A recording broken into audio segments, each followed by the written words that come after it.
Gee, Steve, what are we going to do tonight? Same thing we do every podcast. Tell him how he sees it.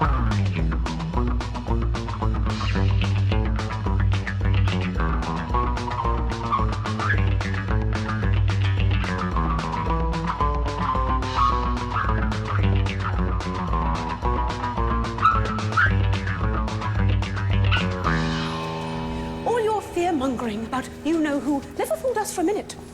We saw your lies for what they were, a smokescreen for your bid to seize control of the ministry. Naturally. No, Professor, he had nothing to do with it. It was me. Most noble of you, Harry, to shield me. But as has been pointed out, the parchment clearly says Dumbledore's army, not Potter's. I instructed Harry to form this organization, and I alone am responsible for its activities. Dispatch an owl to the Daily Prophet. If we hurry, we should still make the morning edition. Dawlish, Shacklebolt, you will escort Dumbledore to Azkaban to await trial for conspiracy and sedition. I thought we might hit this little snag. You seem to be laboring under the delusion that I'm going to... What was the phrase? Come quietly. Well, I can tell you this. I have no intention of going to Azkaban. Enough of this. Take him!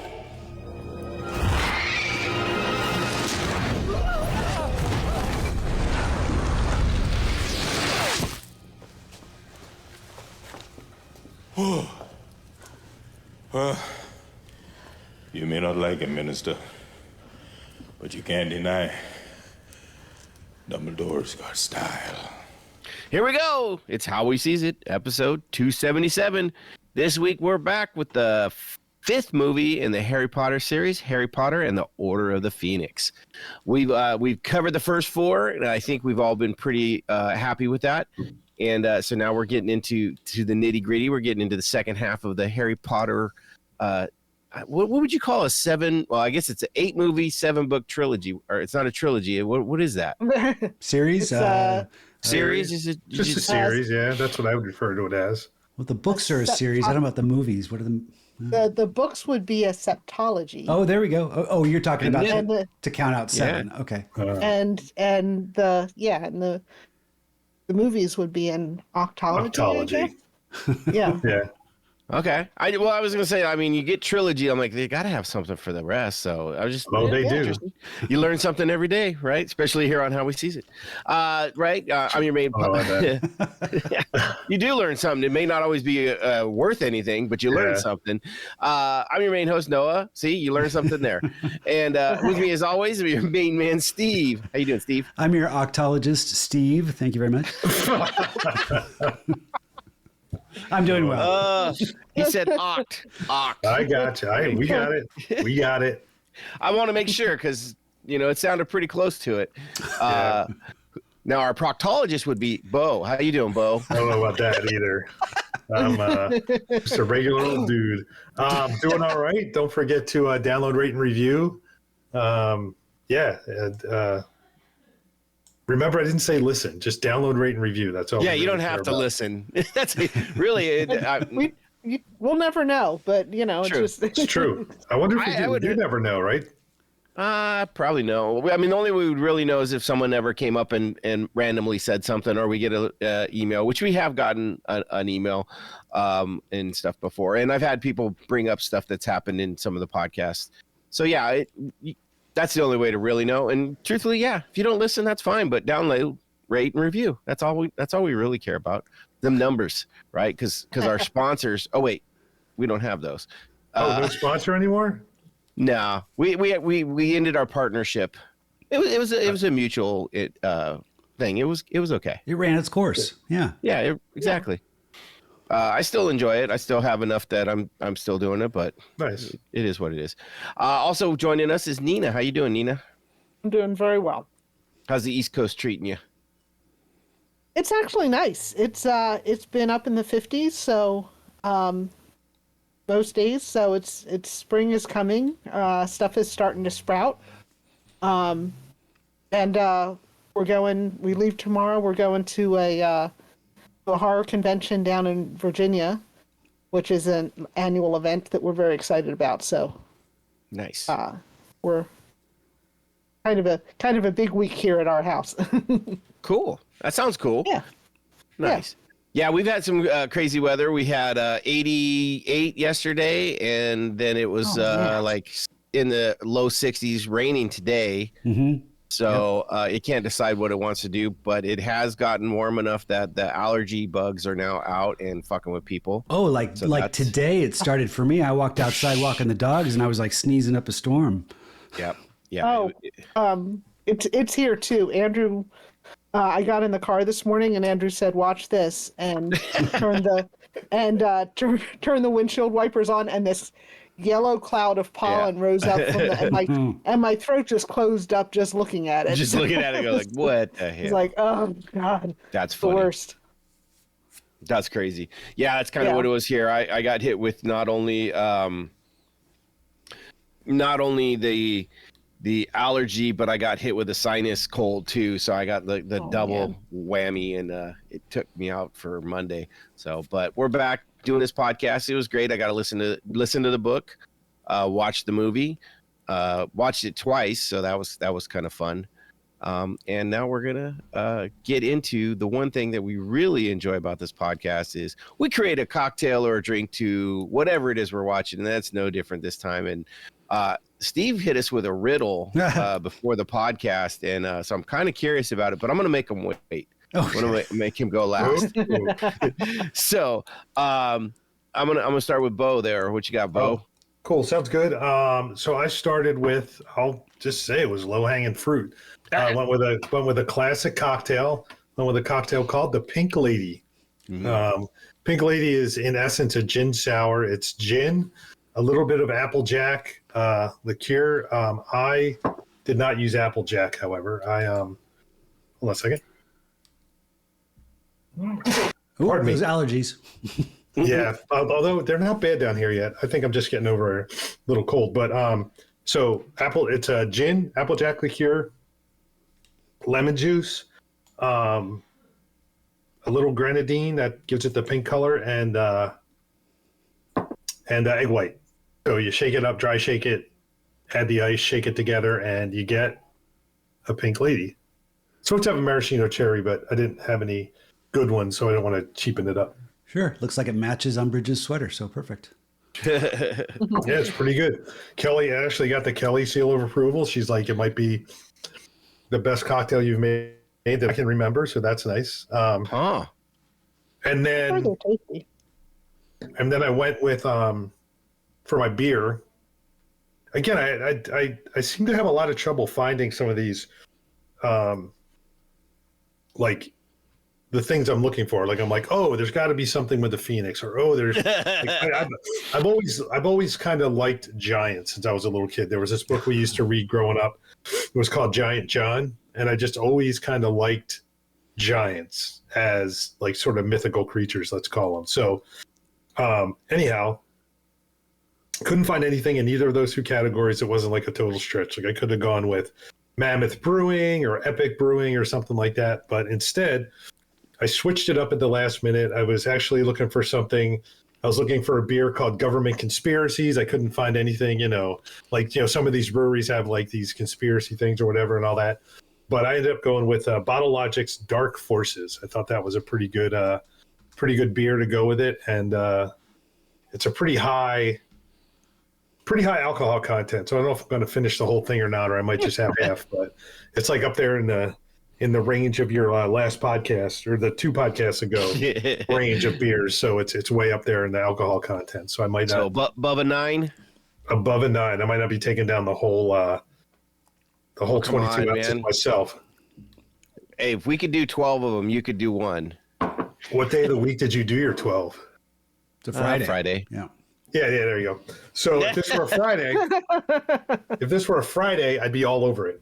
Hey, I taught cardio in the morning. But I have to go to work tomorrow. Yeah, but you weren't like, did you teach cardio? Did you teach cardio as like a volunteer type situation? No. Or were you getting paid? I get paid for it. Like a living wage or just like a nominal amount of money?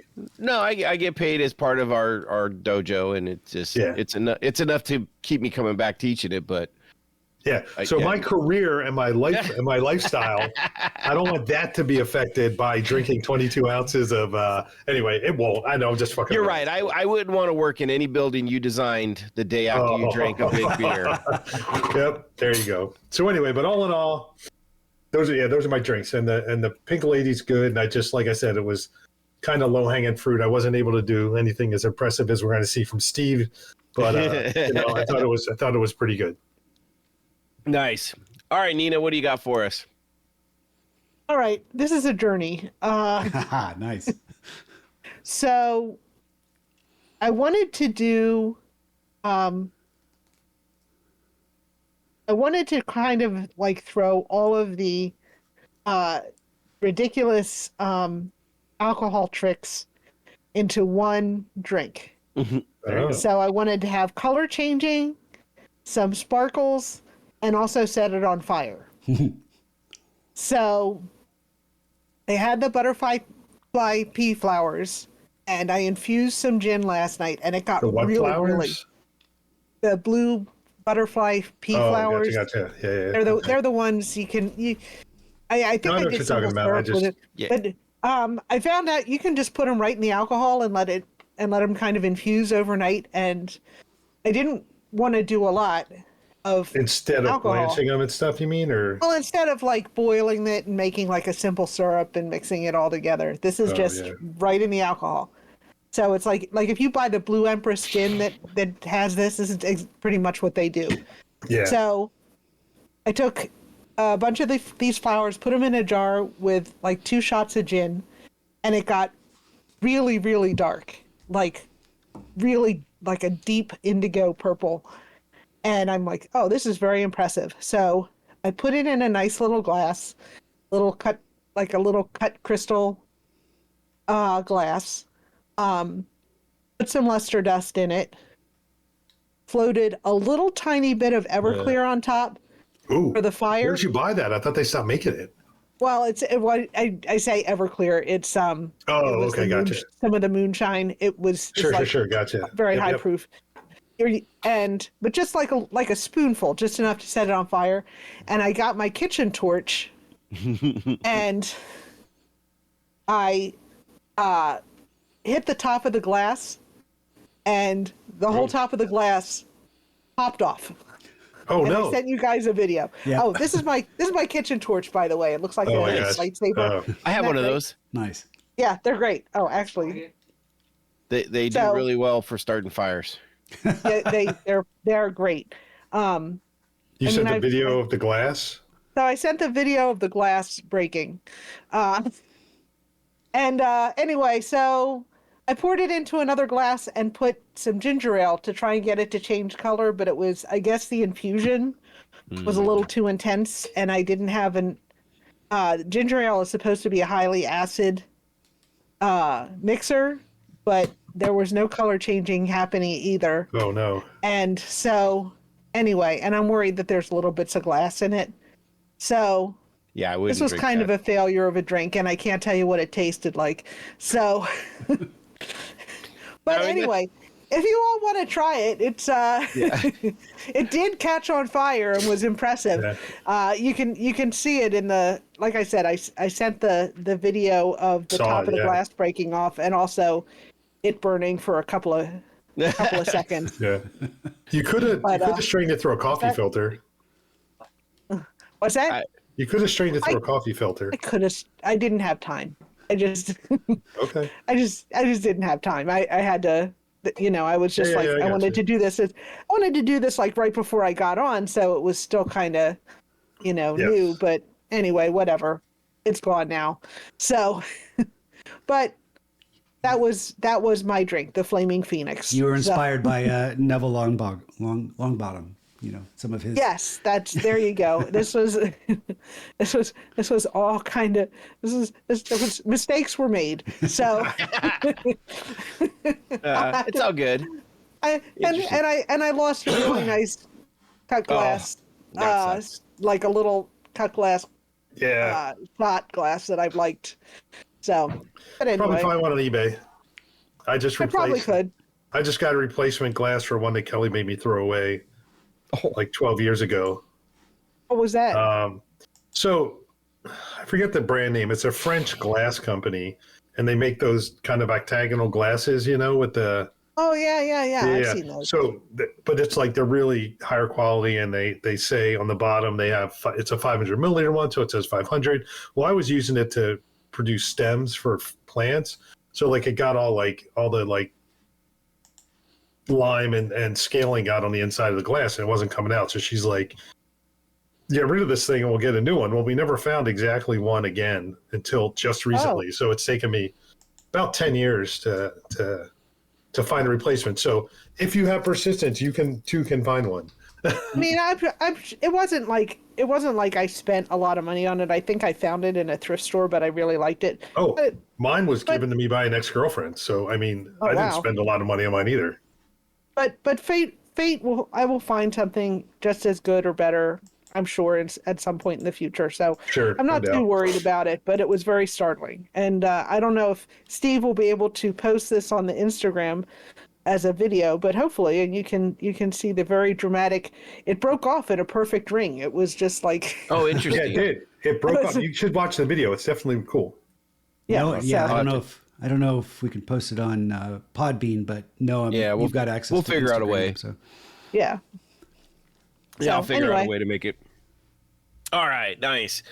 So I kind of was going along the same lines as Bo there with I don't consider it low hanging fruit, but Umbridge was definitely a something I wanted to tackle and go after. So I kept trying to figure out something I was trying to figure out how can I make something that's, for one, you got to go with the pink color, or the bright right, the fluffy color. And I was trying to think, she looks, over, like her voice is just overly sweet and all this, but underneath it, it's just nasty. And so I was trying to figure out a way to make something that looked very pretty and looked like it's going to be sweet, but underneath is just not. And so, stupid dog.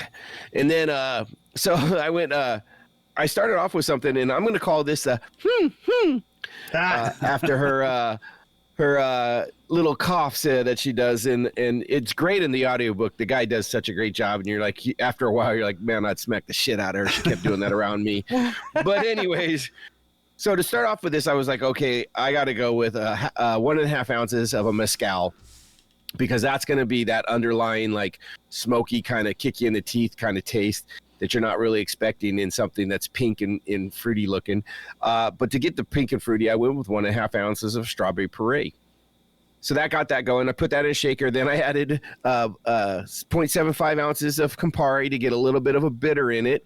Also keep that kind of red color going. Went with some 0.5 ounces simple syrup just to make sure it was extra sweet and sugary, because that's how her voice comes across.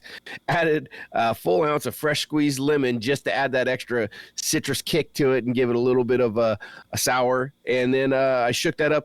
And then I have this blood orange ginger beer that I've had before, and it is one of the spiciest ginger beers I've ever had. It's very distracting because you look at it, you're blood orange, oh, that's going to be good, and it's got that great color to it, and then you drink it and you're like, holy crap, this thing is like burning my mouth. It's that who spicy. Makes it? Who makes it's Fever Tree. Oh, it is Fever Tree. Okay. Because I love their regular ginger beer, and I was like, but it is like great. Yeah, their stuff. It is spicy. It is like biting into a fresh piece of ginger. Yeah, people that are used to drinking ginger ale, and they're like, "Oh, ginger beer, great, no problem," and then they're like, "Whoa, what the hell is this?" Well, that's Fever Tree. Even compared to their regular ginger beer, this one is spicier. Okay. And so because I'd had it before thinking the same thing. I was like, oh, that sounds great. And then I was like, oh, that's spicy as shit. So I put that on top, and then I get this nice, pretty pink, and I put it in a nice kind of coupe cup and everything like that. And it is actually very delicious. But it does have a underlying kick that you're like, oh, that's not what I was expecting.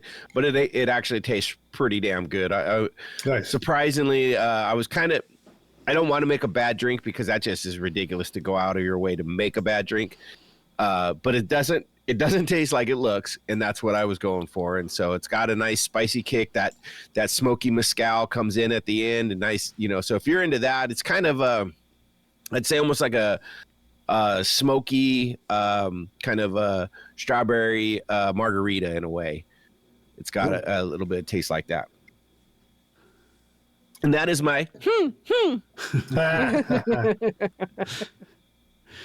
Nice. All right, Steve. Yeah, I read the book. I kind of bounced back and forth between. I had the book on Kindle that Cindy has access to, the Kindle library. This like subscription monthly. She can get all of these books, and so she downloaded the whole Harry Potter trilogy that we have access to now. So I'm not. I said trilogy, didn't I? You did. Sure. I was going to call you on it,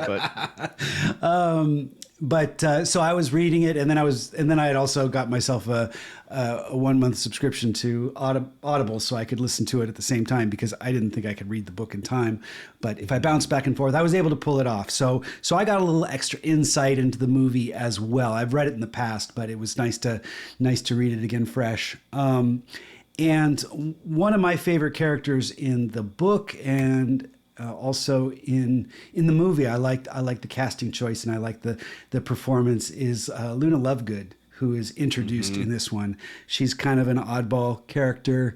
It's at HBC, right? What's that?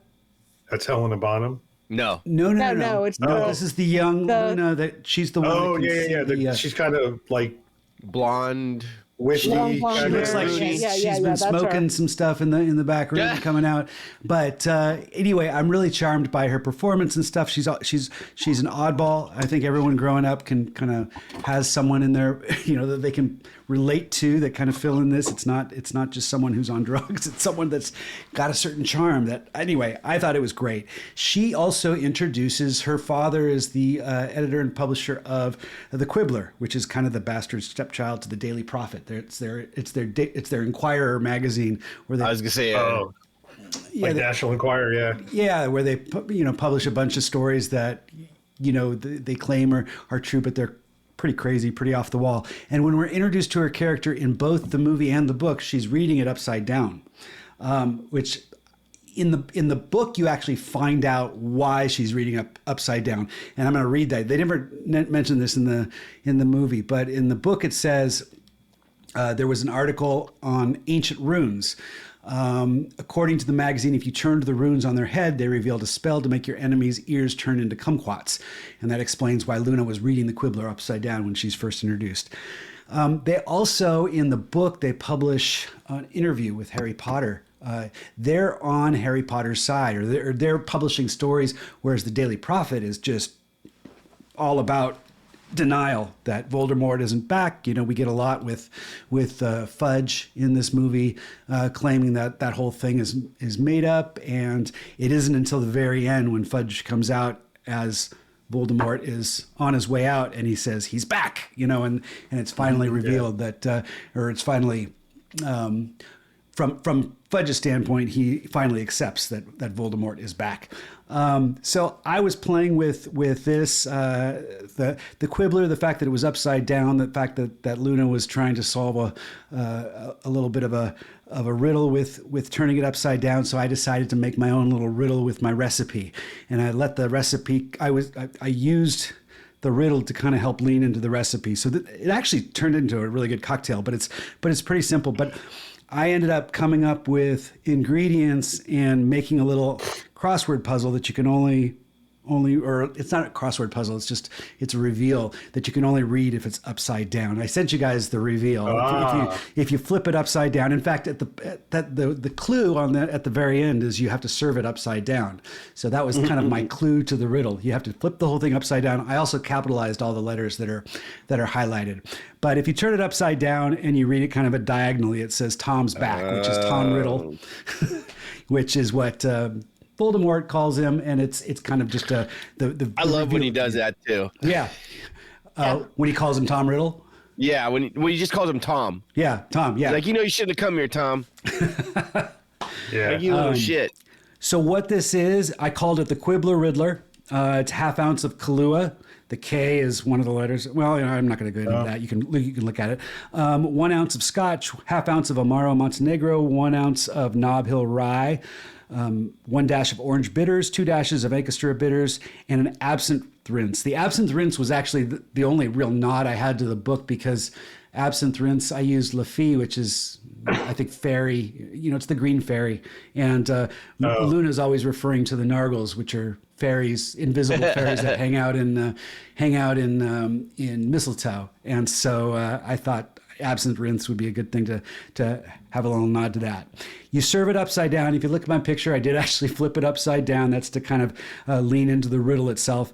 And the reason I sent out a picture rather than a text, I say this, a picture of the recipe, is because I had to use a monospaced font. So all the letters are equally spaced, because most fonts, they all get squeezed in different ways. And I had to make sure all the letters were exactly the same length, so that when you flipped it upside down, it didn't change the alignment. When you read the letters vertically, it didn't change the alignment. So it had to kind of match this crossword puzzle style. So anyway, I had fun with it. It was the Quibbler Riddler. I thought that was a fun name for it. And it's actually a really good cocktail, surprisingly. I added some cherries in the end. So anyway, this is my Quibbler Riddler. Nice. Actually, you were saying that she's reading the book. There was a thing I saw that if you look closely to the cover of it, it says something about a quiz or something that is upside down. Okay. Ginny, does it say Ginny? that? Yeah. Okay. Because someone brought that up on. Yeah. And so, but that's pretty cool. It just, it is one of those things when you're looking, why she got it upside down, just being loony. But yeah, exactly. she is an incredible character in this, and it's interesting that this is her first movie that she's kind of in first book that she's brought into, and I kind of wonder is like, we had the magical three from the beginning with some sprinkled in, but there wasn't a lot of girls. Now all of a sudden they bring in Luna, Ginny starts coming around a little bit more. I wonder if they did that to kind of spread out, instead of having the 2-to-1 boys versus girls, if they tried to open it up a little. Curious myself, really. Yeah. If that was part of the reason, but I think she's a great character. The actress kills it as it. Evan Lynch, I think is Evanna Lynch. She's just, she looks so perfect for the part. The blonde hair, the stare into space kind of loony look. I mean, it's great. She hits that character so perfect. Much like the other characters, they really look their part. Now, I heard that actress. Well, first of all, she was not had not been an actress very long, like the rest of the. I think that was her. Kids. Like it's her first. But she loved the books, and she really, lobbied to play Luna. Yeah. She really, really pushed. And you're right. She killed it. She was great. I was looking at it. She was one of 3,000 girls to try out for that part. I was reading it in the IMDb stuff. Yes, it is her first major acting role. She was in a short before that, but that's it. This was her first real acting role in anything. That's counted on IMDb. She may have done some plays and stuff like that in school, but sure.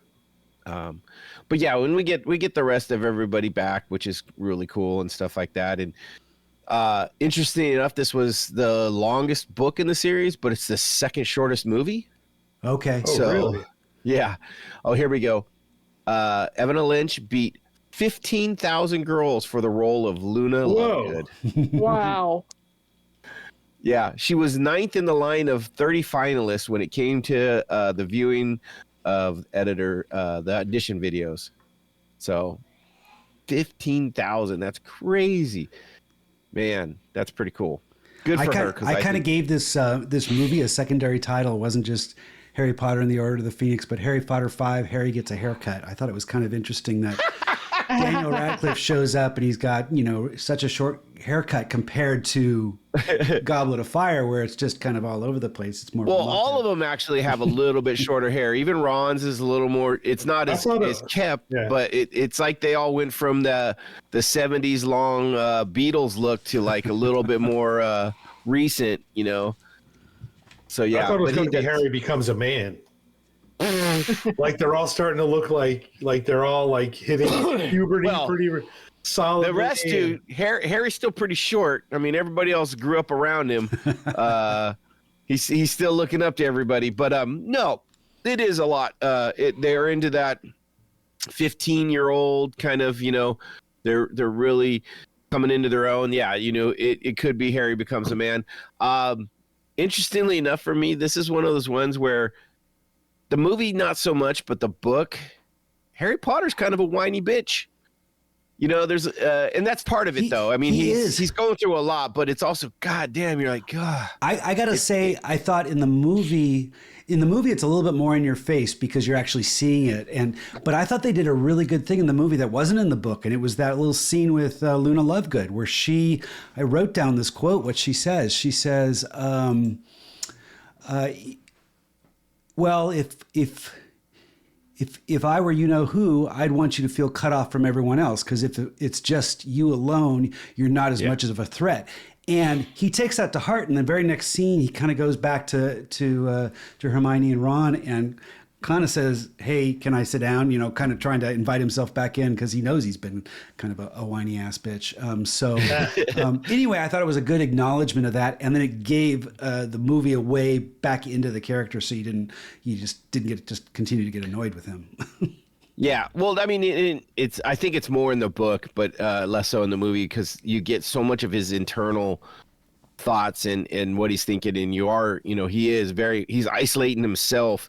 He's not listening to his friends. I mean, Hermione calls out all the shit that he does wrong before he does it, on all of it. The major thing with Black at the end, she's telling him over and over, especially in the book, she tells him like 7-8 times, like, dude, this is bullshit. He's fucking with you. It's not true.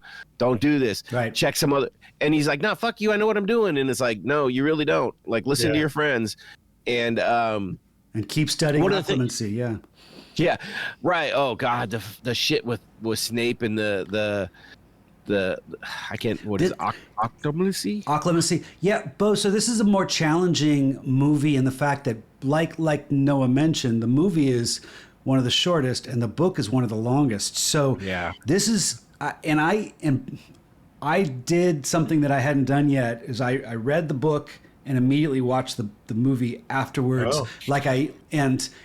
You're saying this time or the first time? This time I did it. And I think I even warned you about that. It's like, if you're going to watch it, watch the movie first, which I probably should have done, because I watched this movie and I was like, oh my God, I was so depressed by all the stuff they left out. But I really think that puts me in an awkward situation that I'm not as kind to it. I did watch it a second time and I was much happier the second time because I wasn't as turned off. But so we're talking about all these things that happen in the book because it is so much richer and stuff. And so it's sometimes, but they get the gist of the main story, right? And it's I think they did a really good job in the movie. I think I'm just but no, you're right though. They did. I mean, they left out some really cool stuff, which it sucks. Like we don't get any of the Quidditch that's in the book, right? In this, and which is kind of funny because Quidditch has always been a big part, and it's in every book. And this one, Harry gets banned from Quidditch for life, for life. For life is what Umbridge said. She kicked off him and the twins, and so Ron ends up the keeper, and then Ginny becomes the seeker. And there's a big part where we don't get to see the game, but Ron is the savior, and it's a kind of, I almost did a drink called Weasley is the king, is our king, but it wouldn't have mattered to the movie because it's not in there. Right. Yeah. So, but yeah, there's a whole part to that, but there's a lot that they do with it's a lot about Grimmauld Drive, the Black House and stuff like that, Creature and Harry and his attachment to Sirius, and really the connection between him and Voldemort, where he's seeing the dream. Like they do that really excellent scene where they're showing him kind of attack Arthur Weasley in his dream, and and it turns out to be that was real, and he saves him because he goes and tells somebody something finally instead of keeping it to himself, which if he had just done that half the time shit would have never been as bad as it was. But so there's a big part of the movie really captures on that, and I think that's a big part of this movie. And what you don't get in the movie as much as you do in the book is Dumbledore is avoiding Harry.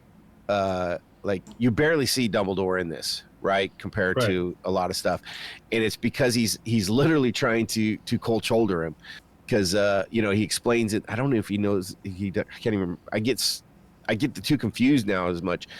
If he explains directly, is like, look, I knew Voldemort has this hatred for me, and I figured if I was around you, it would help him get into you more and make this even worse. Well, he knew they had a connection. So, and they do touch on that in the movie with Harry, with Harry staring at. Well, first off, you see actually Dumbledore avoiding him after Trelawney is ousted, and then Dumbledore takes off. But then there's that really powerful moment when he yells at him. When Harry yells, this isn't in the book, but look at me. It's just, and in the book they don't have a moment like that. I think it lasts almost to the very end. Whereas in the movie, right there, that almost like breaks the spell or something like that. I think at that point Dumbledore realizes that it's, I don't know, it's more important to well, I don't know. I think he was afraid. Dumbledore was afraid that Voldemort can see all his moves through Harry, and he didn't want Harry to be able to be used as a means to see all that stuff. It is. There's a lot more explanation at the end of the book that goes into a lot of that. Oh, there is. Yeah. Yeah, we don't. Well, it's the longest book I can imagine. Makes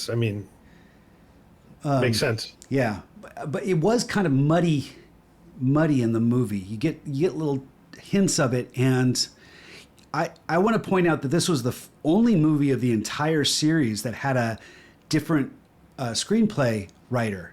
Steve Kloves, I believe, did all of them except for this one, and I didn't do any research on who this was. Let's see. Now I'm gonna look. Screenplay. Michael Goldenberg. I thought Act 1 was awesome.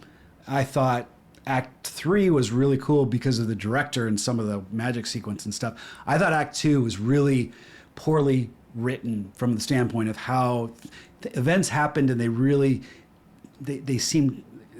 I think a good screenplay writer is able to kind of overlap events. So like when the Weasley brothers escape, there's a reason for it. Like in the book, he's causing a distraction, whereas in the movie, it's just, we want to jump ship. And that was like, it seemed like there was a lot of opportunities to kind of tie things together in a better way. And instead they resorted to a lot of montages in that second act. Well, I think they combined a lot of stuff too, because the Weasleys, the brothers, actually had two major distraction times, and one was the fireworks, and the other, which they kind of show in the movie, the other was they created a swamp in one of the hallways. True. And that's where they left for good. But didn't you? I was surprised that they didn't. This time it wasn't. They didn't even tie it to a distraction in the movie. It was just, we've decided we're gonna leave, and then they just take off and make a big scene about it. But if you overlap it with a distraction, then it seems it's going to drive the narrative a little better. And that's a trick when you're trying to tighten a book into a shorter screenplay that you want to take advantage of, I would think. Yeah, but it was kind of one of they talk about the OWLs a little bit, but that's a big part of the book. Sure. They kind of just mention in as a passing, and so that was part of what that was too. Here's what I'm determined to do with the next book, because I want to read Half-Blood Prince, but I'm gonna, after we're done with the podcast within the next couple of days, I'm gonna watch the movie, so I get a much kind of more unbiased remembrance of the movie before I start tainting it with all the details of the book, so I can actually feel like I'm getting a little bit more of an honest opinion of the movie, because I really feel like I'm being overly critical of the movie when it was really probably a much better movie than I'm giving it credit for. No, you're giving it the right amount. So you're talking about the screenplay and the guy Michael Goldberg. So he only has 5 credits as a writer, and it may be the reason why he only has 5 credits is his last one was the Green Lantern movie, which people just shit on, and I don't think it actually deserves that much, but it's a much hated movie. Order of the Phoenix, Peter Pan which I don't think was very. I think this was one of the ones that people didn't like very much. He also did Contact, That was which good. was Great probably movie. his best. But that's it. But I mean, after that Green Lantern, he kind of just disappeared. Like Yeah. he's out. There's nothing else after it. So it may be one of those. He was like, yeah, maybe this just isn't for me. And so, which is, I understand it's interesting. Why did they change? Maybe it was one of those like when they try and do an audio book, they try a different a narrator or reader, and all of a sudden they're like, nope, that wasn't good. Let's go back to the guy that was doing it before. So, but yeah, it could, it's 2 hours and 18 minutes long. It's like it could have really used another at least 12 minutes. They could have added some. You don't need to go more than 2 hours and 30 minutes. Everybody's like, oh my god, it's such a long movie, but this is one of those ones where, especially since this is the second shortest, like it could have used that extra time to add a little bit more, because there was a lot of that was left off. I mean, I would have thought I don't mind some of the choices on what they left off. I would have liked to have seen the Quidditch, but I don't think it was necessary. I think they made some good choices. I don't think the Quidditch was a big part. But what I felt was they, especially that second act, they just started doing these montages. And I liked the way they did it with the Daily Prophet, where they kind of went in and out of the newspaper. I thought that was a good way of doing it. But there was a time, especially right when Umbridge took over as Inquisitor, it just seemed like that all happened so quickly. It's like she had the little spat with McGonagall, and then immediately it was the Inquisitor and then all the rules started That's what going they up. didn't get. It seemed like they needed something to set that up, and that's where I would have liked to see a little bit more time spent on the screenplay. So I agree with you, and I think that would have been a good place to do it. And that's what it is, as much of a horrible person as Dolores Umbridge is. It's like the movie doesn't even get close to how much. I thought her performance was great. I mean, no, she's perfect in the movie. I mean, I love this. Stephen King said the character of Dolores Umbridge was the greatest make-believe villain to come along since Hannibal Lecter. Whoa, that's a big, bold statement. And I agree with him. I think she is so evil, and it's crazy. And it's hilarious that actress is playing her, because I forget her name. Imelda Staunton. Imelda Staunton. She's done a lot of movies, and she's normally like a very kind grandmotherly type. I mean, she's just how she looks. That's what it is. It was like yeah, exactly. They're like, we're gonna find the sweetest, nicest looking older lady and just make her a monster. But that's how she was written, and she just like went for it.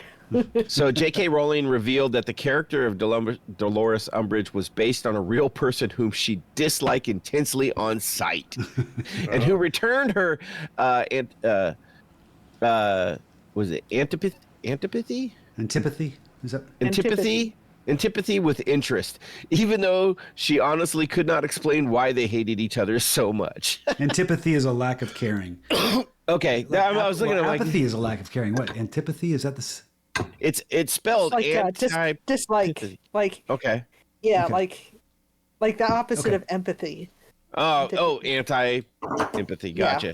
Okay, but yeah, so I and that's what it is, though. It's like you look at her and, she looks like a sweet little grandma, and she looks, everything about her, the fucking kitten plates in her office. Oh, they're like, oh my kittens. God. Oh, I'm like, oh, come on. You can't have something cute like that with her. That's just fucking it up. Everything pink and doilies all around and stuff, and her sweet little voice. And then just underneath, just a slimy, slick, horrible person. And in the books, she is just so much meaner, and we get the scene where she does the quill that when you write the lines, I will not tell the lie. It cuts into his hand, which, and I thought I had bad handwriting, but goddamn, Harry's handwriting is horrible. I would at least made that thing flowy or something. But how as bad as that was. We in went the to movie, school when we had to write with pens. When we Now had it's- handwriting classes. Yeah, we had handwriting classes. So that's why we have a little better handwriting. I'm just Anyway. messing with you. Real Anyhow, quick. but as sorry, bad go as ahead. that was in the books, it's worse. Just the way she is, and you're just like, oh, you evil. But I do have to say that in the books, one of the best things about it is McGonagall doesn't take no shit. She's like, just gives it back to her, and it's so good. Which we get a little bit in the movie, which it's like, God, I wish I could have had some more. One of my favorites, I don't think they do it in the movie, but one of my favorite things in the book was Harry gets kicked out of the class and sent to McGonagall. And so she's chewing him out at first. She's like, you did what? You did what? And you told her what? Oh, have a cookie. Yeah. And it's just like, oh, nice. I loved the delivery in the movie when Trelawney is being ousted and Umbridge says something. Is there something you want to say? And she says, oh, there are several things I'd like to say. Yeah. Just leave it at that. I thought that was epic delivery from. Very funny. Yeah. So By the way, they had, sorry. I wanted go ahead, to go. jump in here real quick. Not related to anything other than an update on the beer that Your big beer?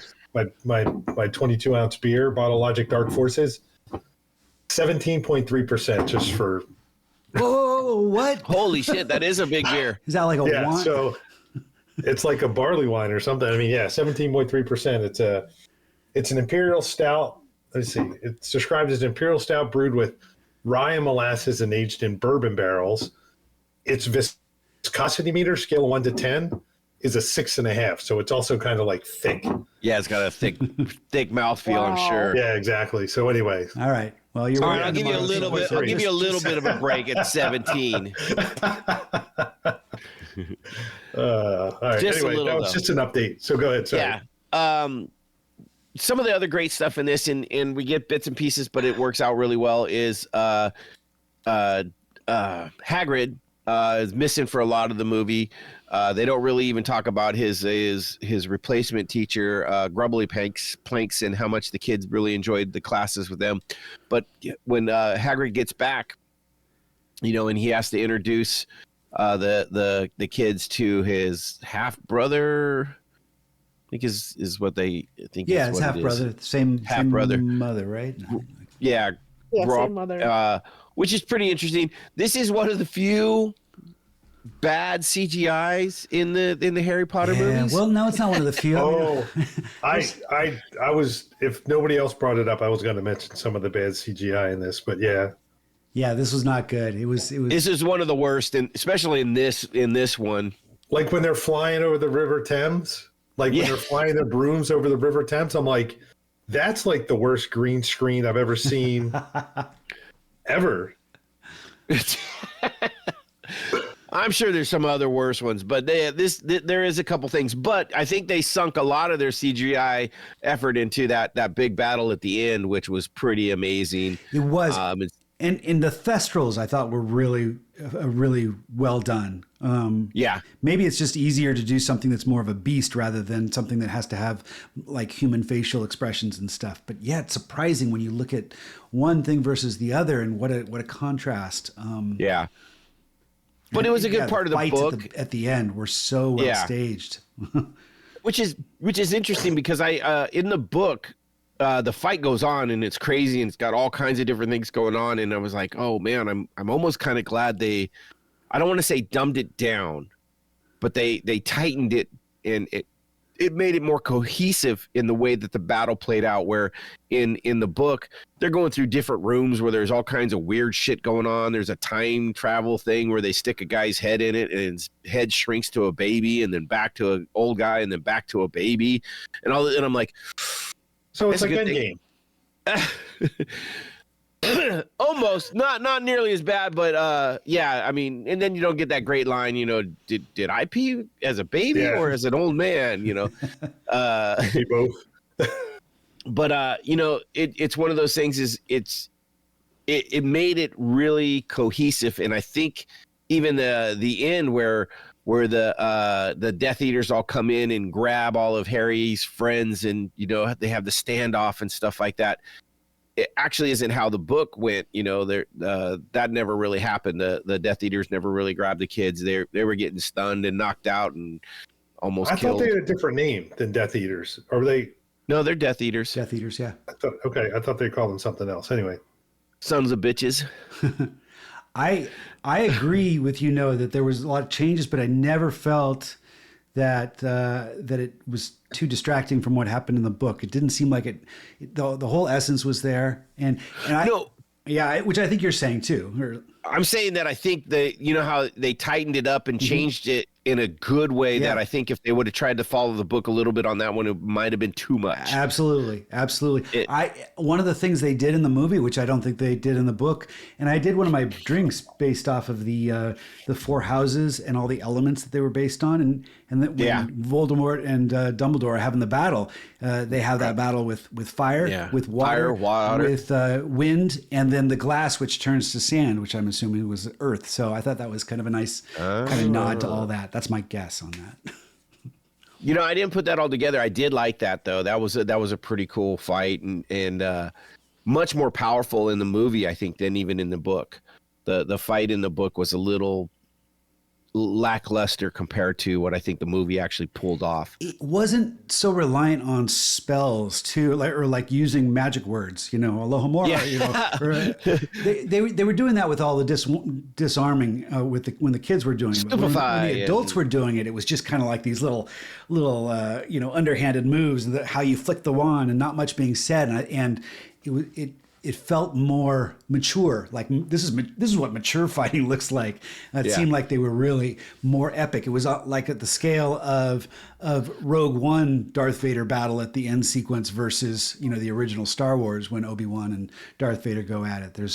I think I was comparing it more to like playground fighting and then UFC in the ring. Okay, that works. You know, works. Yeah. So but definitely, I think it was a step up, and I think that really made this movie hit. And you know, we get that emotional scene with Harry at the end when he's kind of being overtaken, and Dumbledore says, you know, it's not what you guys are the same. It's what's different about you that, you know. It's like you have friends and you have, you know, this, and it's like fuck. Like I gotta give it to Radcliffe in there. He was acting his ass off.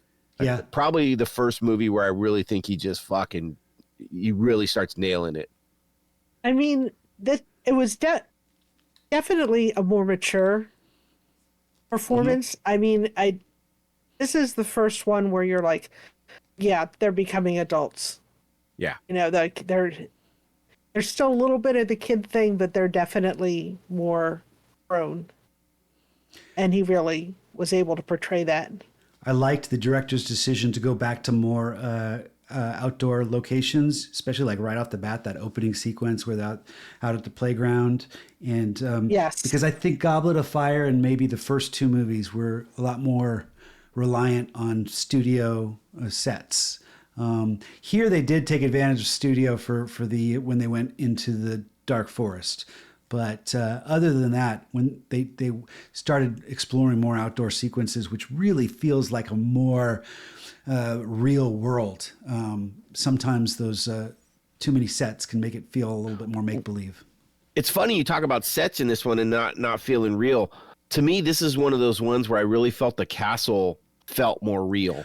I've always like there's some scenes where there's big hallways in the castle and they're walking through them and stuff like that, and where I was like, okay, this feels more like they're not just walking off a set. It feels like there's actual fucking hallways that lead to something instead of just the Great Hall and the bedrooms and I think I'm talking about the outdoor stuff. I'm not. I mean, I know. I wasn't saying anything about that. I was saying this also has that indoor feel that also feels bigger than life and feels more real and less set like. And I thought they did a great job with the Ministry of Magic when the set design there, that felt like a whole new, they put a lot into that. It didn't feel like it was just a little small set that they built up for one quick sequence. There was a lot going on. Yes. No, it was great.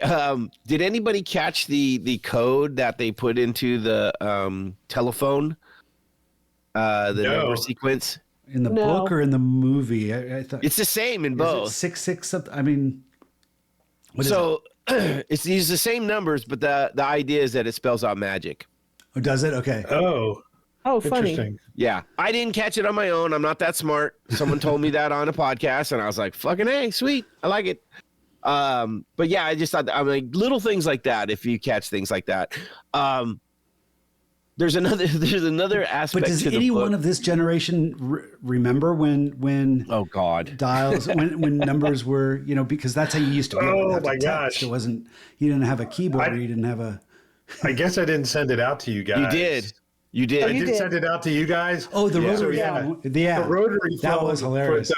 That's the to make you what's feel her name? old. Huang from Severance. That's Severance. The that's the season little 2. girl Yeah. from Severance. Yeah, that's her there. And yeah, so she had to learn how to use a fucking desktop telephone for the role because she only knew how to use the a keypad. With I think did she say keypad or keyboard? Keyboard. I think she called it a keyboard, but it's a keypad. Yeah. Exactly. Yeah. So But then, you caught on to it when she said dial. She wasn't even referring to the pad. Nina said that. Yeah. Oh yeah, Nina. Yeah, the dial, and that's exactly. That's like, oh, now you got to try the rotary phone.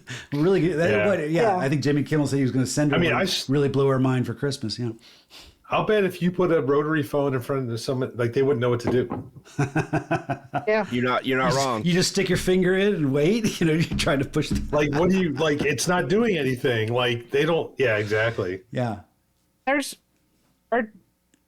dad still has one, Bo. Oh, upstairs. No, I know. I'm sure he does. Yeah. Our dad still has one in his bedroom. My dad has several in his garage. They're not hooked up. But my dad's this is the one next to the bed is still works. Phone. That's funny. I think it came with the house. Honestly, I think it's like from the 60s. You remember it used to say BR 98726. That's right. Right. So back. I don't know if you guys remember this, but back before it was all numbers, they would have two letters. So it would always be a word. Like so in where we grew up. BR, the B and the R were 27, so it was Broadway 98726 was like our phone number. Okay. Gotcha. So anyway, but I still when I call my mom every weekend and I bring up my phone and I have her number saved, this is one of the only numbers I still know by heart because I grew up with it, same number. But I have her listed in my phone as Mom, which on a 10 keypad is 666.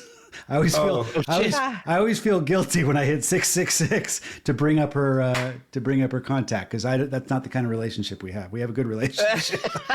I'm gonna say. I guess it would all depend on what your ringtone is. I mean, if you got like the Omen theme when she calls you, then maybe.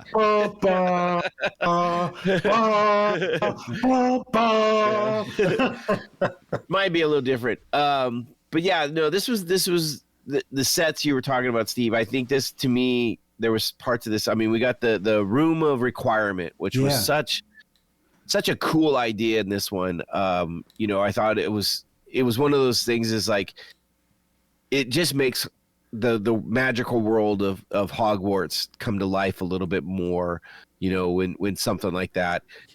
They have that in there, and I thought that was really cool. I thought I loved the room, the set design of that. There were two things in the movie that bugged me. One was how it was found, because in the movie it was, I think, Dobby that gives. He explained it to him. Yeah, gives Harry the heads up about it. But in here, it's just Neville that walks by, and then the door just. I actually like the movie version better because. I don't think Dobby needs to be in the goddamn thing anymore. Absolutely agree with you. I absolutely agree. But I still think that was a lazy way of doing it for the movie. I think there could have been a more clever way where you don't introduce Dobby back in. But another thing that really bugged me was in the movie how they broke in. How they broke in, yeah. And that I do agree with you. I do. Me, that seems to defy the magic of the room. Whereas in the book, they caught him as they were leaving, so it wasn't the room that kind of gave him up. So I agree with you 100% on the second part. I disagree on the first part. Okay. I thought it was better the fact that Neville was one that was trying to find it, and the room did like they explained it. If you're looking for something, it comes up and shows you. I just didn't get a feeling like he was looking for anything. It just kind of like maybe something was was on his mind. Well, the scene right before that, they were talking about we need to find something, and everybody was trying to find something. And maybe they could have had him mumbling something to himself. There was no reason to bring Dobby back into this. Yeah, well, they needed their CGI budget for Grop or whatever. There was no reason to have Dobby in it at all, because the only reason he was there was because another house elf story that they're still carrying on from the other movie that they didn't bring into, which was even stupider than the last one. Yeah. So I'm glad they left that part out. Yeah, but when you get to there, you're going to be like, oh, fucking house elves, man. God damn it. Yeah. So I finished the first book. Okay. I fell asleep reading on the plane on the way home from Dublin, so I had to listen to the last show. I'm starting book 2 tomorrow, so I need to be a little more dedicated. I've put a couple of my podcasts on the back burner, some of my catch-up podcasts on the back burner, so I'm going to have some more time to listen. But I want to try. My goal is to be caught up, to be able to listen to at least by the last podcast, to have the book's done. To have the books done, so I can have the last book done at the last podcast. Oh, there you go. Basically, books part 2, 7. I don't know what you call it. Well, it's one book, second half of 7. One book, 2 movies. Just so you know, this book is a long one. I think it was 20 something hours. The first one was no short one either. I mean, they're all pretty long. I mean, Well, no, by book 4 is when they, I think, double in size. They jump up. Yeah. Book 5 is the longest, though. Yeah.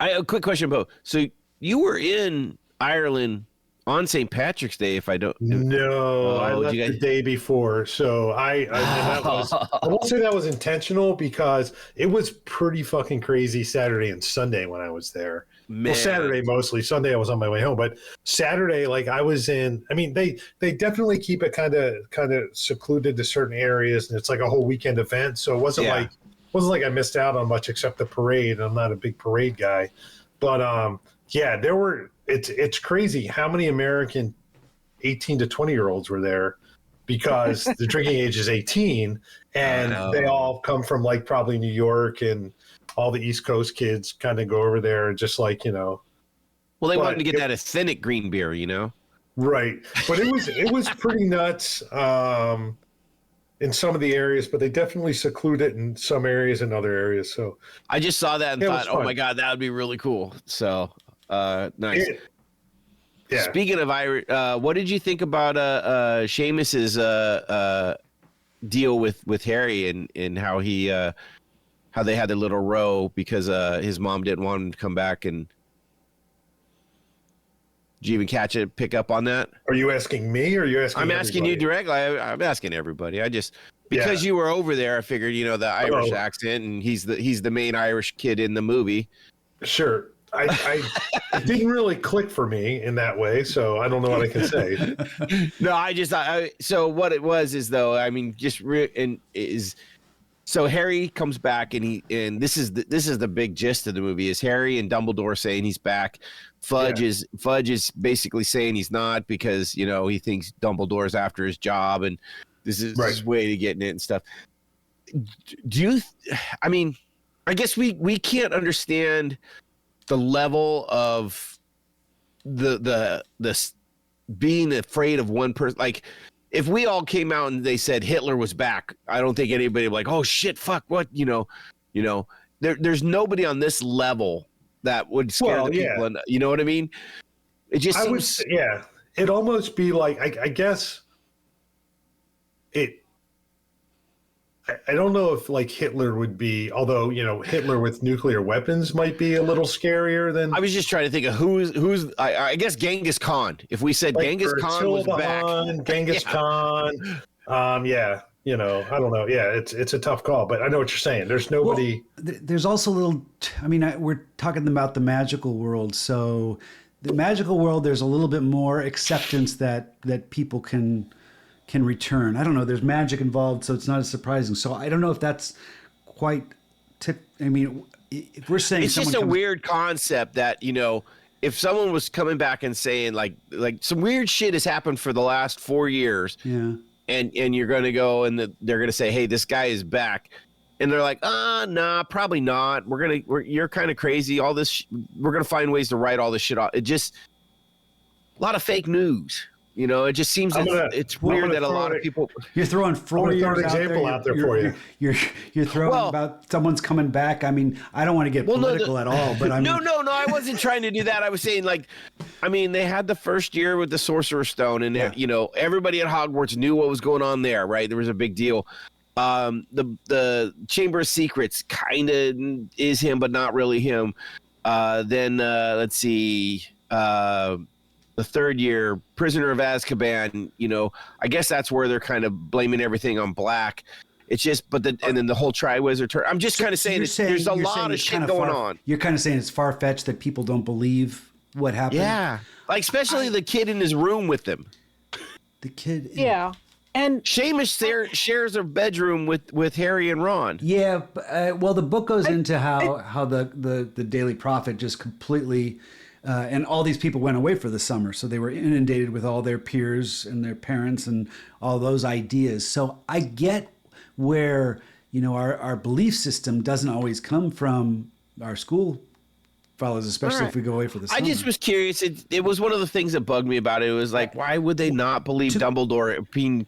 They pumped up Dumbledore as being the most revered wizard of all time. Everybody's supposed to love him, but nobody's going to believe him because Fudge says so. To me, that seems more like a historical reality, though, in the nature of how people behave. So I think I thought it made sense.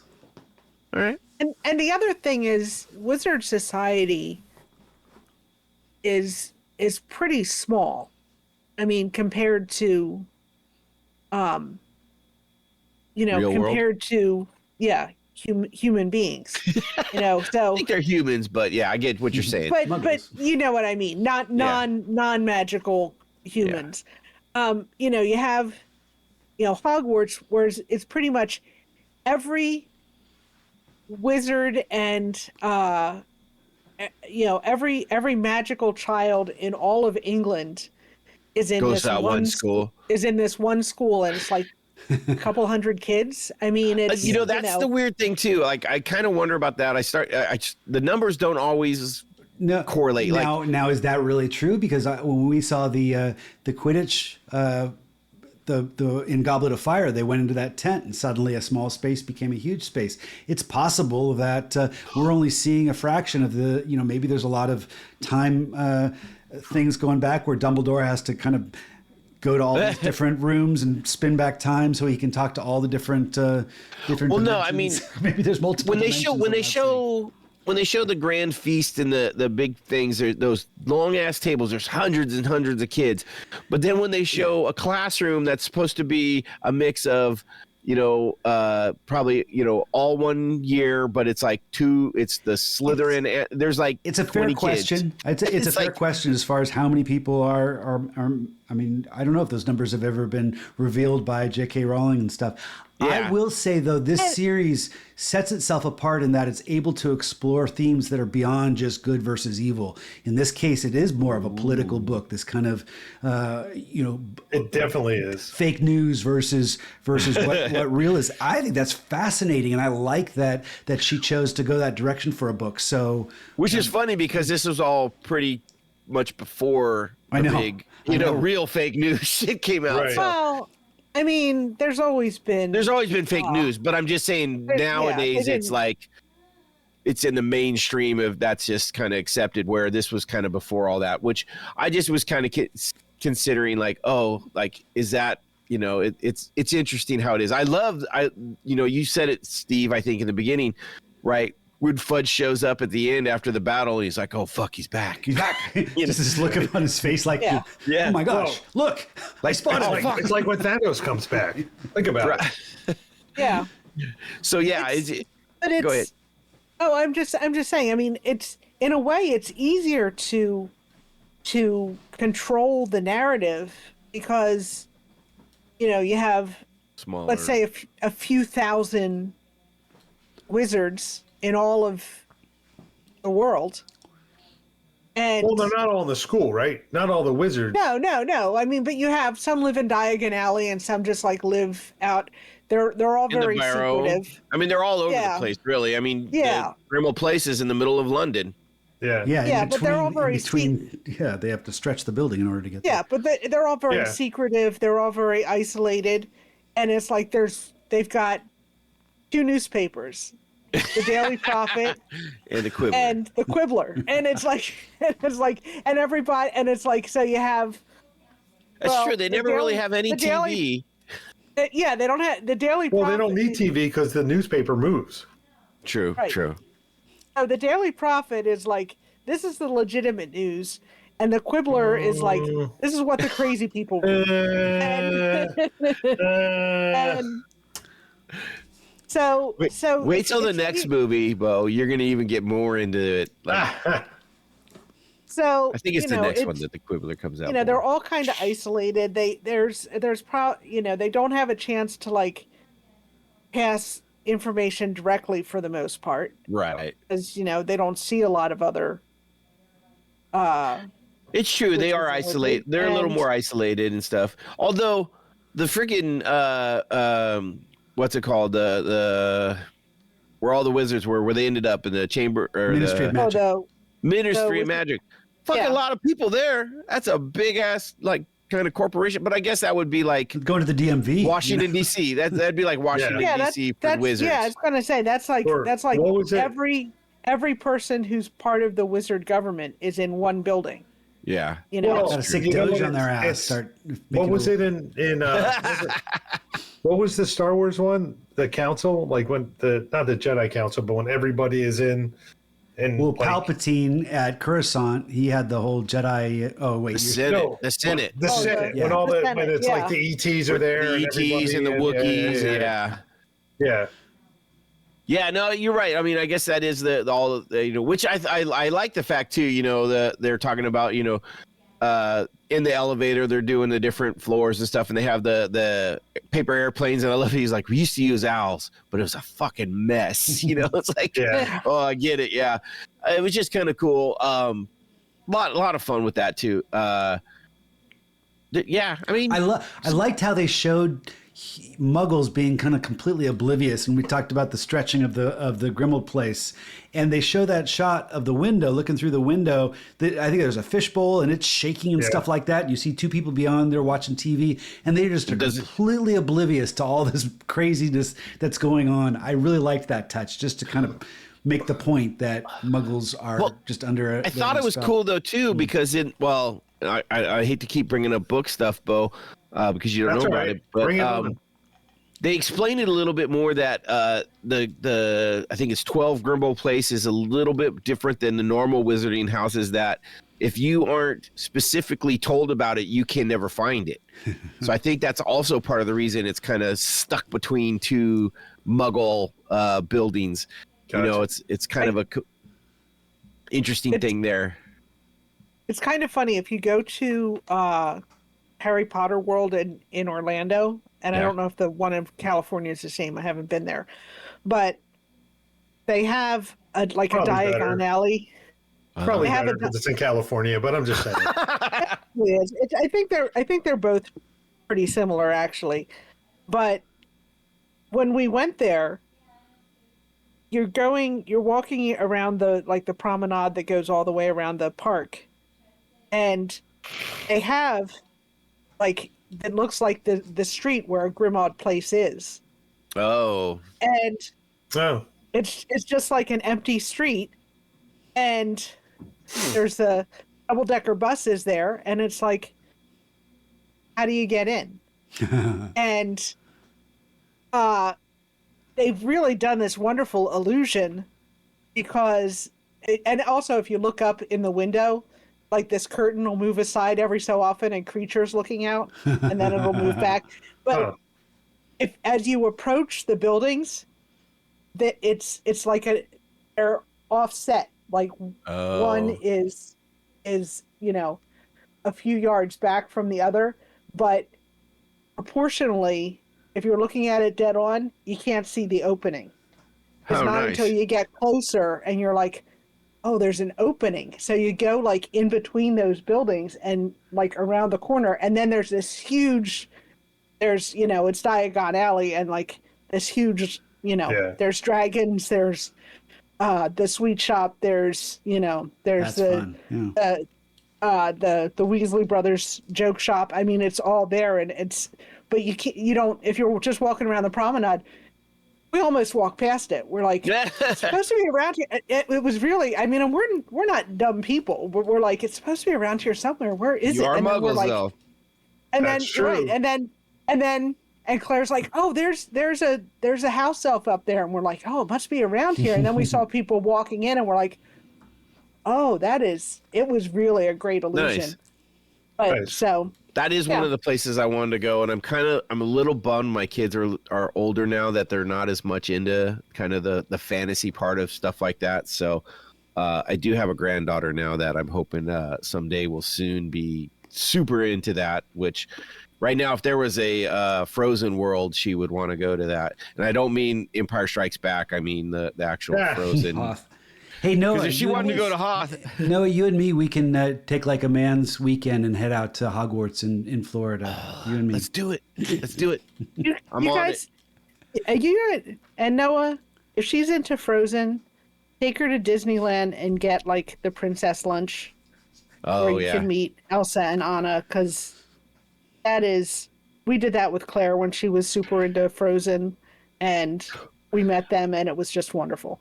So she's not just into Frozen. Like one of her favorite shows is she calls it Robot Princesses, and it's the Lego Princess show or movie or whatever it is. But she literally, we're living at the property now. And she literally goes out and walks around the hills and stuff, just singing. She believes she's in her own Disney movie singing, and it's funny because she's not singing the Disney songs. She's making up her own songs as she's going along. Like the dog will run by and she'll sing about the dog running by, and it's ridiculous. It's like she's very talented for a 3-year-old. I'll give her that. Got none of it from me. I don't know where it came from, but it wasn't me. But yeah, so I'll get to do that. But yeah, Steve, I'm all for that. Let's go do the Harry Potter world. I'm all for it. Love to kick me a house elf. Hey, I got a question. In this one, they talk about the prophecy, and at the end, the prophecy is destroyed. Do you recall, Nina and Noah, from the book, whether or not they really explain why Voldemort is trying to find the prophecy? Why? Because he didn't get. Well, he didn't get the second half. Oh, do they actually explain that in this? Yes. Okay. Maybe Dumbledore says he didn't have the second half because that was the part he talks about. He will mark him as his equal, and that's the scar on Harry's head. And there's a second part that he talked about, and that's where Voldemort never had I might it. have missed that. I might have been tuning into something else when I was listening because I missed that. Okay, but they don't mention that in the movie, do they? No, I don't think so. Why he was looking? I don't remember. This is new to me. Okay. Yeah, I don't remember them. I know that in the book they really talk about too, because Harry was like all upset that it got broken, and he goes, "That's just the recording of it. We got Trelawney who can spout that shit, as soon as you plug her in or whatever." Did they mention it was Trelawney in the movie?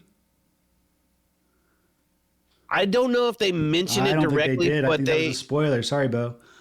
I think it's supposed to be assumed because she does the one where she goes into the kind of weird trance in the last movie. Okay. Remember it? Yeah, she does the weird trance thing, and so I don't know.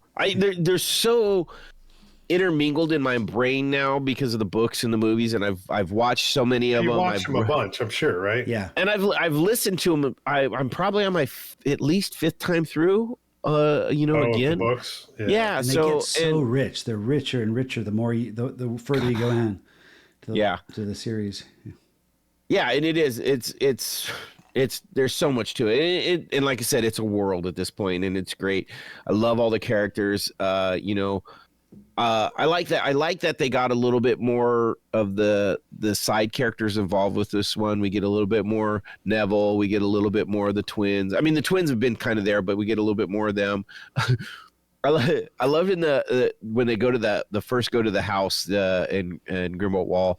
where they got the extendable ears and they're they apparate in. And I got one of the lines from the movie, and is it's the mom talking to him. Is like, just because you guys can use your magic now doesn't mean you have to whip it out with your wands whenever you for everything. I was like, whoa, she's talking to teenage boys for sure.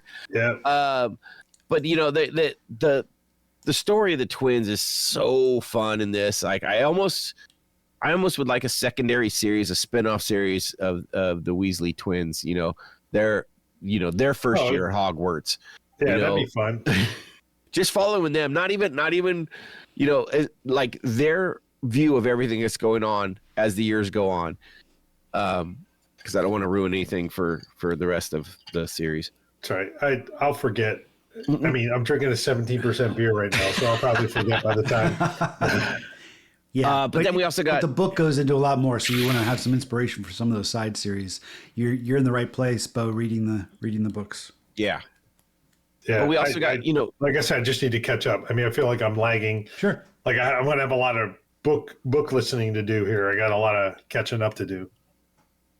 We got a lot of new characters in this too. Nifedora Tonks is one of the Order of the Phoenix.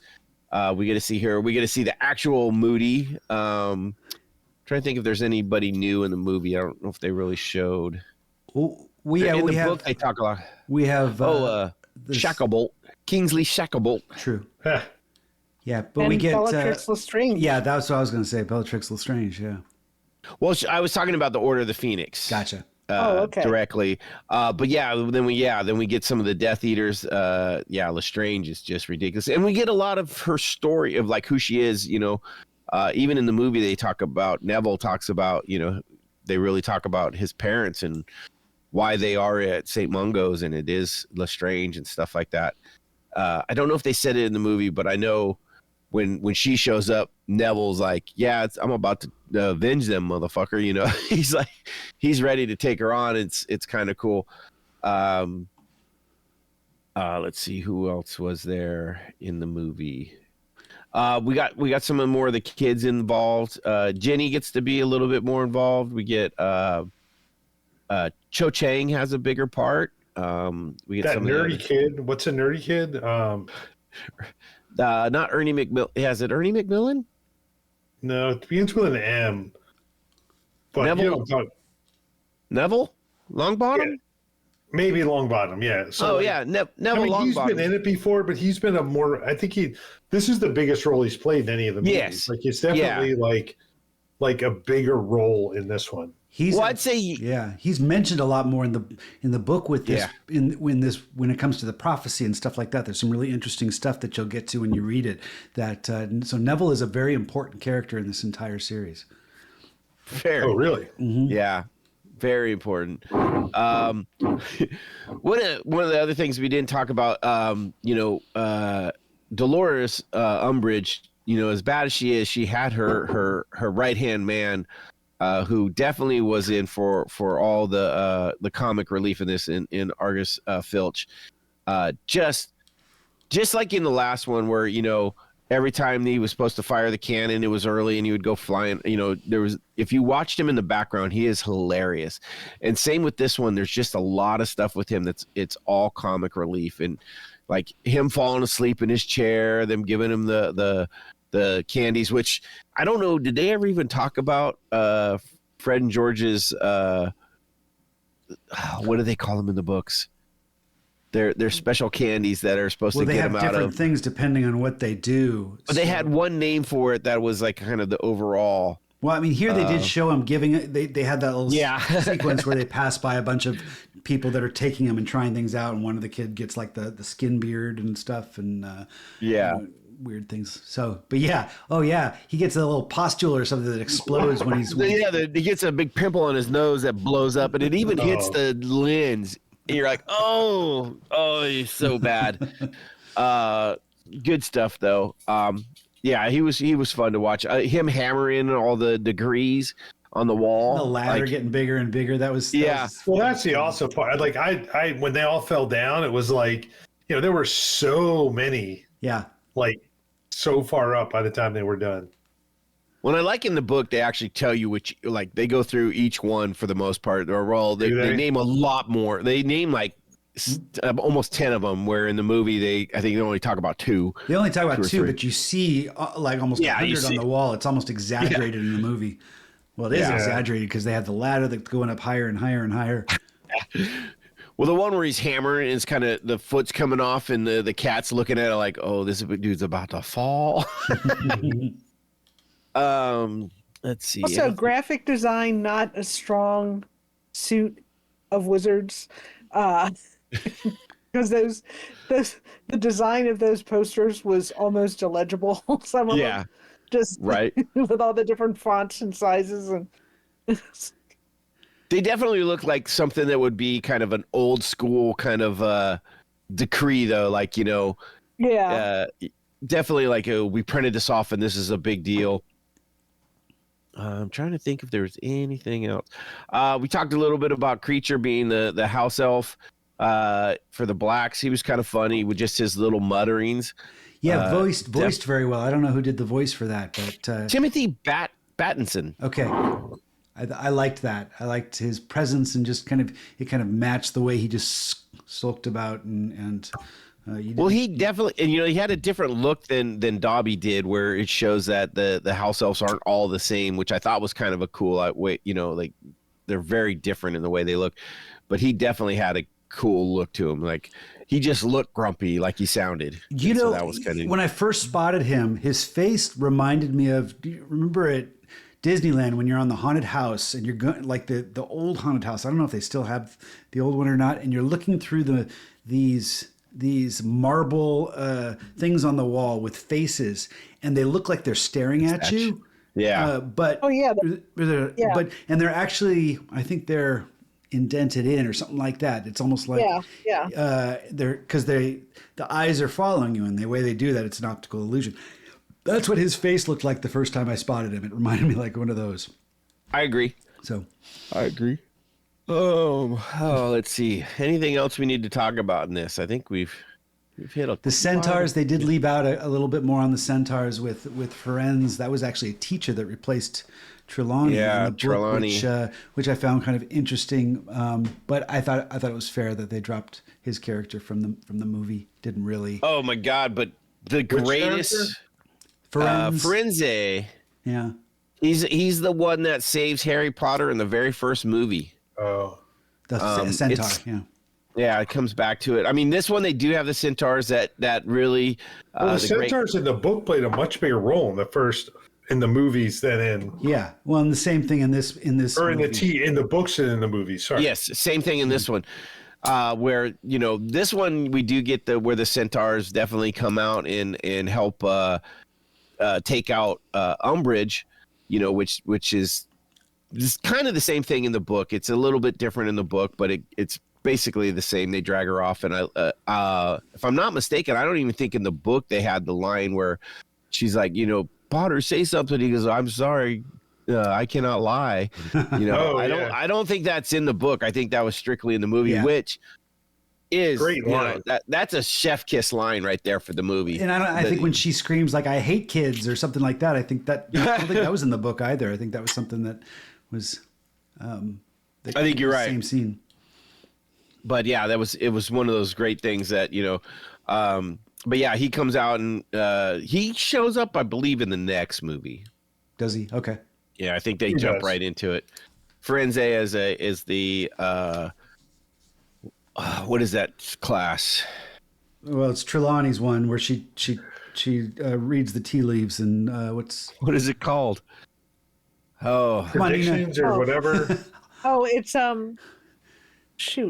divination. Divination. Okay, I was going to say proctology. That wasn't it. I don't think they teach that in high school. That's what Hermione thinks of that class, though. She hates it. Right. Oh, yeah. She's not wrong. I get it. Although she wants to do, what's their math class? They always talk about in the books. She's doing arithmetic. That just sounds like extra math. I'm like, nope, no, thank you. So yeah, there was some great stuff in this. One of the things I was interesting to hear is Emma Watson was seriously considering not returning after this movie. Oh wow! Apparently she just through all of this, I think this is what made me think earlier about they were bringing in more girls.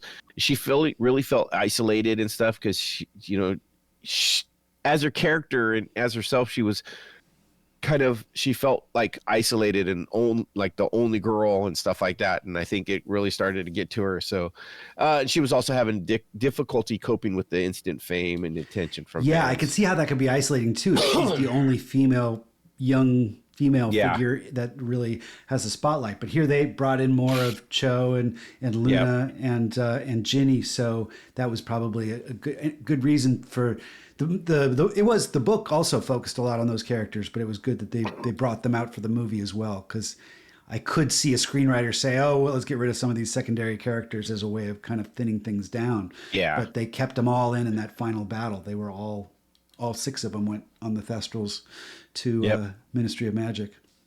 Well, and I'll also say, and this is, it's I don't want to, it's not, how can I describe it? It's like she's not just a little girl anymore either. Right. Yeah. Like, so she's probably getting like all kinds of creepy shit online. Sure. Yeah. True.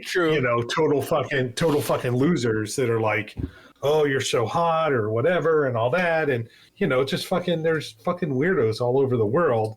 I mean, Kelly watches true crime all the time, and it's like, there's fucking creeps everywhere. And it's like, she probably was experiencing some of this and was like, I mean, was she 17, 18 at the time or Jodie something? Foster, same sort of thing, yeah.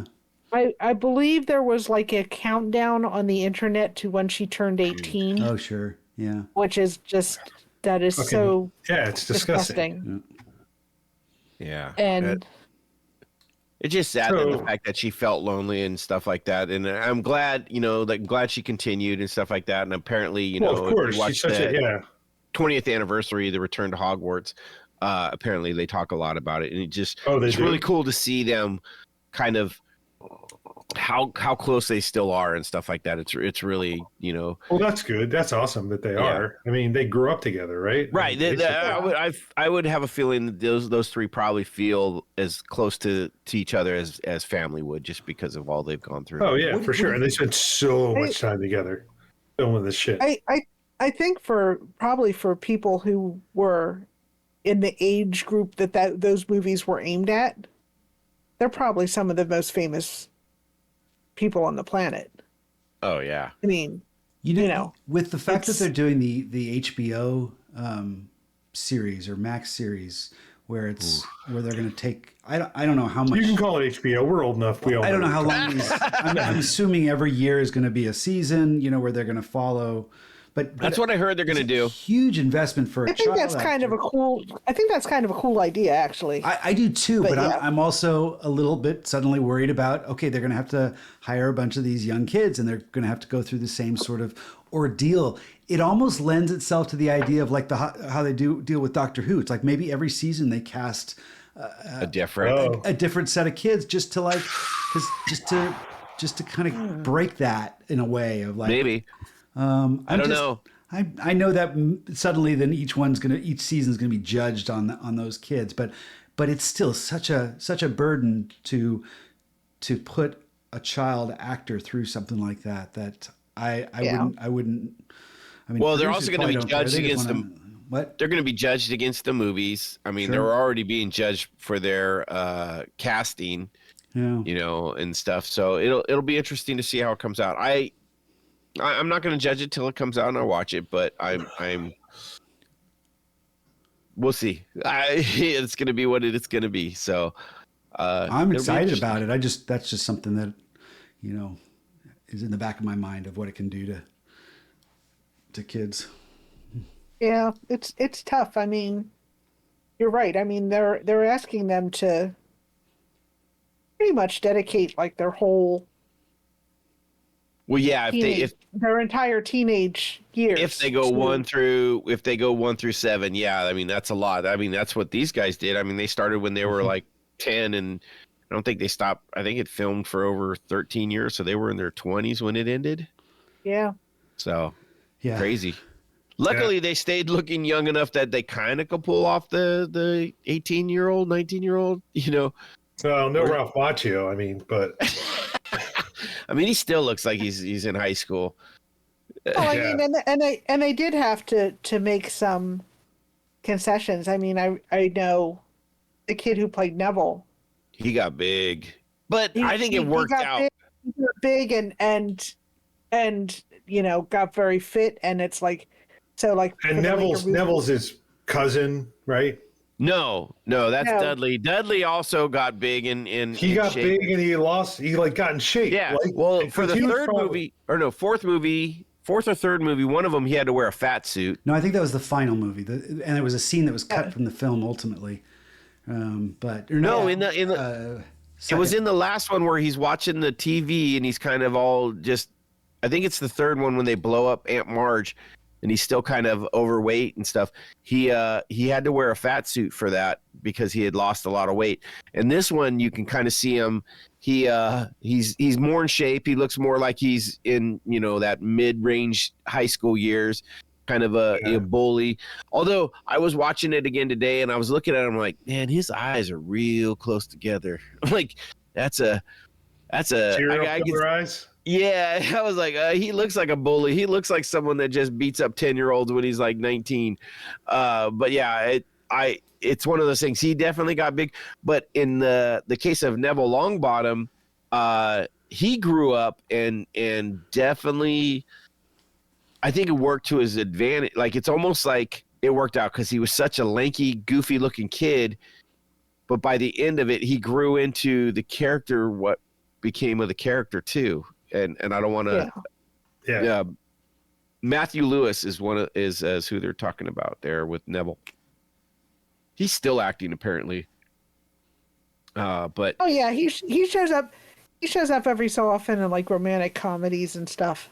Yeah, he's got a couple things for last year and stuff. Avoidance is a movie or a show. But the kid who played Dudley, Terry Melling, he's in a lot of stuff. He's been he's also a big time actor, but he looks way different than I think. You can almost tell Matthew was Neville, where I think the opposite. Wasn't he in the Queen's Gambit? Neville or the other? I haven't seen all that yet. I don't know. I think you're right. You've never seen the Queen's Gambit? Oh, I haven't seen the whole thing. He was one of the whole thing. Like the enemy, not enemy, but he was like the frenemy. Yeah, like the antagonist. Yeah. I do have to say, I think it's hilarious that Dudley turned into a chav, which is kind of like a thing. I have friends who are English. And chav is like their version. Are you just saying that, of, or you really have friends who are English? I have friends who are English, and they thought it was hilarious because it's kind of this thing. It's like, the British equivalent of trailer trash. Like, they're real low class. They live in public housing. They wear like tracksuits all the time. It's just like a certain look Tracksuit that mafia. they have. Kinda. Thinking the same thing, Noah. Yeah. But they're like, oh my God, Dudley's this chav. So it was one of those things. It's like if you're an English person, it was especially funny in a way that it's not to. I mean, Americans. I'm looking at his pictures, and there is no way you would ever pin this guy. Like if you saw pictures of him and didn't know that this was I mean, he looks smaller than he did in the first movie. Sure. Yeah. He's almost skin and bones. He almost looks like he's like crazily. Where Neville, on the other hand, he put on like muscle but he still looks kind of the same. Interesting, but it's good to see that all these actors have been able, not all of them, the ones that have wanted to have been able to create new careers and go on and do their things and stuff like that. So, what did you, now that we're talking about Dudley a little bit, what did you guys think about the opening of this one? This was kind of this was a different opening than kind of the rest we've had where, I thought had a different feel about it. I thought it was great. It was the outdoor the open fields, the kind of isolation there. I thought it really leaned into that. I loved when Dudley started kind of bullying him, and then you just saw Harry just telling him to shut up, but just without really reacting, just like stopping. Right. And then he finally kind of exploded. And then Mrs. Fig kind of coming around the corner, in her little, Yeah. her little cane or whatever. Shopping cane, shopping basket. So I thought it matched the book well, and it was a little off. I didn't care for the Dursleys as much. I thought that was a little bit. I didn't like the photography there, the wide angle, or maybe it was just the dad or the. Well, the way like he was eating the ice cream and stuff, like he comes out of the fridge eating the ice cream, it was kind of like. And what he looked like he was using a bar spoon to eat ice cream. Yeah, or whatever. It was kind of weird. Well, yeah. It was one of those long, skinny-handled bar spoons that But I thought, Steve, the reason I was asking is there's that scene when the storm starts to kick off, and then all of Dudley's little buddies leave, and then him and Harry are running, and it's kind of like shaky cam and all this stuff that's going on, and I just thought it was a different film style that's ever been we've never really seen that in these It was movies. a jump cut to the running. I thought it was effective, and it felt a little bit more like mature filmmaking. It wasn't as opposed to like storytelling. I don't know. It felt there was an urgency to it. It doesn't always work, but I thought in this scene it worked. Again, I thought Act 1 was really solid in this movie. I thought it was different. It was different enough that it almost felt like different style. Like you said, then it changes to the back of the house and it goes into a different feel. You know what I mean? It had a different feel to it. It felt more cartoony when they're back in the house. You got the wide angle lens and you got Uncle Dursley kind of going off, and he looked like he wasn't doing too well, and like they were just having to get his scenes out of the way just so they could get a performance out of him. But I don't know. It's like they said, well, okay, he's like, I'll do this if I can eat some ice cream during the filming. Yeah. He's like, because it does. It looks awkward, and he has that thing with him the whole time. You're like, did he? And he looks. He definitely wasn't slimming down for the role. No. So, but no, I mean, all in all, good movie. Definitely kicks it up. I agree. Like I said, I think it was my favorite one so far. I will say really. That's awesome. So far, this was my favorite. Oh, okay. I wouldn't call it my favorite. I think a lot of people think that way, and I felt that I kind of screwed myself by reading the book before I watched the movie. So I don't want to put my opinion out there in that regard. Whether I think you have a good point, Steve. It does feel like there's a maturity to the filmmaking. It does feel like it's like, okay, it's not a kids movie. This is not kids movies anymore. This definitely starts to have some more adult, sophisticated themes and stuff. I just felt like it was more of a non-kids movie. That's what I liked about it. Mm-hmm. Yeah.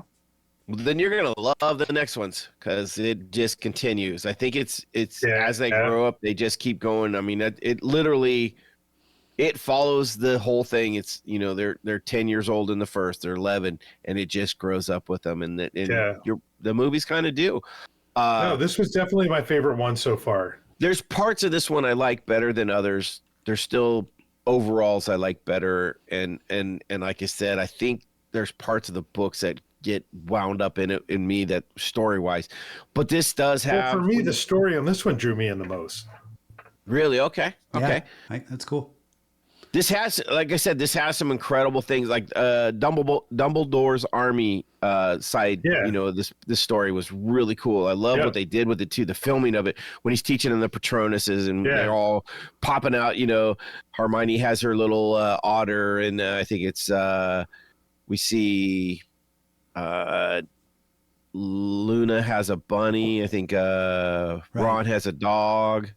But just them doing the dueling, essentially learning the duels, and then when all the spells or whatever, and a little bit more magic in this one when it comes to that, like a little bit more slinging it around, and then the big battle at the end. The big battle at the end was pretty epic compared to pretty much anything else as far as you go. I mean, you got some of the other stuff with the dragons and some of the other stuff, but this is This is the first one where it's really more wizard on wizard kind of interesting battle. Well, they're preparing for wizard battle, right? I mean, that's the thing. Well, and they don't even talk about this in the movie. I don't remember, but they mention it in the book that there's another war coming, right? I think there's a line from Hagrid where he's talking about the storm's coming and you better be ready. But they mention like there's another second wizard war coming. Oh, really? Yeah, and it no, doesn't I don't recall that from the movie. Yeah. So. They definitely talk about it. I need to get my reading caught up. Now I'm feeling like I'm lagging behind. Here we go. Here's the lines. The real story. It's changing out there, just like last time. There's a storm coming, Harry, and we must all best be ready when she does. And that's actually, if you look up the original trailer from this movie, that's the line that they lean into. Oh, really? Like the tagline. So if you, I didn't look it up, but when I saw that scene play out this last time I watched it, I'm like, oh, I remember that from the trailer because that's where they hook you. It's like, oh, it's getting serious. Wow. Okay. So. No, I really enjoyed this one. I'm really like, up until now, I've been like, you know. And I will say this definitely has the best villain of all the Harry Potter movies in Dolores Umbridge. She is someone that universally everybody can hate. Oh, yeah, for sure. Which I just no doubt. It's so. Well, I mean, I've said this all along. I think the reason this movie or these books and the movie resonated with so many people is because we've all had teachers like that. We've all had teachers that are like, why is this person working with children? They clearly hate them. Yeah. You know, and stuff like that. I don't think I ever had one that bad. No, well, I mean, I've had some teachers where like. I had a wrestling coach who was also an economics teacher that actually was a pretty decent economics teacher. Not the best wrestling coach. And afterwards there was some other stuff, but you're like, ooh, man, I get why you shouldn't be around children. Yeah. But yeah, I get you. But I can't stop thinking about Mrs. Driscoll, Tina. Oh no. What's that? I can't stop thinking about Mrs. Driscoll. Like she's passed away, I'm sure by now, but I'm sure one of our teachers we all had. I think we all had her, right? I didn't have her, but you and Sharon both did. Yeah, she's the one that basically, she was a fourth grade teacher, and my younger sister at the time still believed in Santa Claus, and she basically told her there's no Santa Claus. So okay, I will divulge this that yes, I did have a horrible teacher when I was in elementary school. I actually missed the last 2 months of my 6th grade year because I punched him after he picked me up by my ears, put my arm behind my back, and basically tried to bend me over. And, and this was after he'd also done some physical damage to one of my other buddies and stuff like that. Wow. This was in elementary. The thing was the guy never got fired no matter how many times he was complained against. But yeah. So yeah, I guess I can see Mr. Jensen was the guy. But yeah, no, he's no longer around either. But yeah, I guess I can see sometimes there are teachers that shouldn't be around children. Yep. Yeah. All right. Well, ending on a high note. Yeah, ending on a high note. I was gonna say, Minister, I disagree with Dumbledore on many counts, but you cannot deny he's got style. Mm-hmm. He's got style. Hail Caesars. Hail Caesars. I love you guys. Fuck Reno. Fuck Reno. What does that mean?